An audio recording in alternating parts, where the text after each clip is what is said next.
مجدد الف ثانی ایسے مجدد ہیں کہ وقت کے کئی مجددین نے امام ربانی کے سلسلے سے فیض پایا۔ سلطان الہند اورنگزیب عالمگیر، شاہ عبدالعزیز محدث دہلوی اور شاہ غلام علی دہلوی، یہ تینوں مجددین امام ربانی کے سلسلہ نقشبندیہ مجددیہ کے متوسلین ہیں۔ امام ربانی مجدد الف ثانی حضرت سیدنا شیخ احمد فاروقی سرہندی رحمۃ اللہ تعالیٰ علیہ نے اپنے دور میں اسی نوعیت کا کارنامہ انجام دیا جس طرح کا کارنامہ دوسری صدی کے مجدد امام احمد بن حنبل رحمۃ اللہ تعالیٰ علیہ نے اپنے دور میں کیا تھا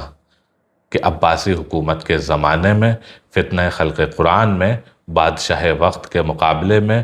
کلمت الحق کا افضل جہاد آپ نے کیا تھا اور نتیجتاً بادشاہ کے ظلم کا شکار ہو کر جیل میں گئے تھے۔ اسی طرح مجدد الف ثانی نے اکبر اور جہانگیر کے دور میں جب مغلیہ سلطنت کا سورج پوری دنیا پر چمک رہا تھا اور بادشاہوں کو مجال دم زدن نہ تھی، جرأت ربانی کے ساتھ الہادی دین اکبری کی تردید کی، حتیٰ کہ قصر شاہی میں جہانگیر کے روبرو دین اکبری کی تردید میں دین محمدی کا خطبہ پڑھا، جس کے نتیجے میں آپ کو گوالیار کی جیل میں قید کیا گیا۔ کہنے میں تو بہت آسان بات ہے، لیکن ذرا غور کر کے اندازہ لگائیں تو پتہ چلے گا کہ یہ کوئی آسان کام نہ تھا، اور دین اکبری کا فتنہ کوئی معمولی فتنہ بھی نہ تھا۔ الناس علی دین ملوکہم کے پیش نظر پورے ہندوستان کے مسلمانوں کا ایمان داؤں پر لگا ہوا تھا، لیکن مجدد صاحب نے اپنی جان کی نہیں دین کی پرواہ کی، اور جن آنکھوں سے کروڑوں کی زندگی اور موت کے فیصلے ہوتے ہوں، انہی آنکھوں میں آنکھیں ڈال کر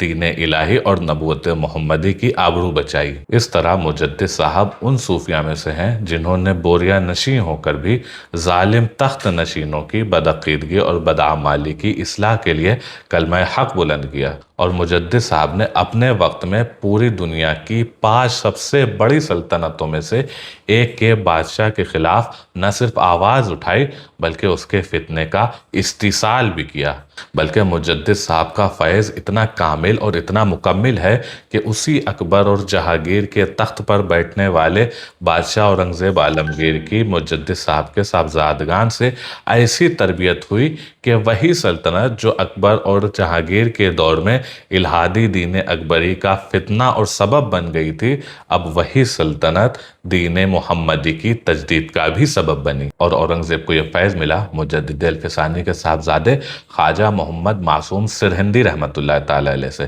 گویا امام ربانی نے مغلیہ سلطنت کے دین اکبری کے اس شر سے نہ صرف امت کی حفاظت کی بلکہ اس مغلیہ سلطنت کو بھی دوبارہ کلمہ پڑھایا۔ نہ صرف کلمہ پڑھایا بلکہ اپنے فیض سے اس سلطنت کو ایک مجدد بھی عطا کیا۔ انقلاب ماہیت اور پیراڈائم شفٹ کا اتنا شاندار منظر پوری دنیا نے فیض مجدد سے ہی دیکھا۔ خواجگان چشت کی سرزمین ہندوستان میں اب نقشبند بخارا کا بھی فیض جاری ہوا۔ نہ صرف یہاں بلکہ پوری دنیا میں مجدد الف ثانی کا فیض پھیلا۔ آج اگر ہندوستان میں اسلام کی بہاریں موجود ہیں تو اس کا بہت بڑا کریڈٹ جاتا ہے امام ربانی کی بارگاہ میں کہ اگر انہوں نے اس خطرناک فتنے کا مقابلہ نہ کیا ہوتا تو آج ہندوستان میں اسلام شاید محفوظ نہ ہوتا۔ مجدد الف ثانی کے بعد ان کا یہ فیض آج بھی جاری ہے کہ مختلف زمانوں کے مختلف فتنوں کا مقابلہ اس سلسلے کے مشائخ نے کیا۔ خاص طور سے اگر ہندوستان کی بات کی جائے تو یہاں رد رافضیت میں اس سلسلے کی بڑی شاندار خدمات ہیں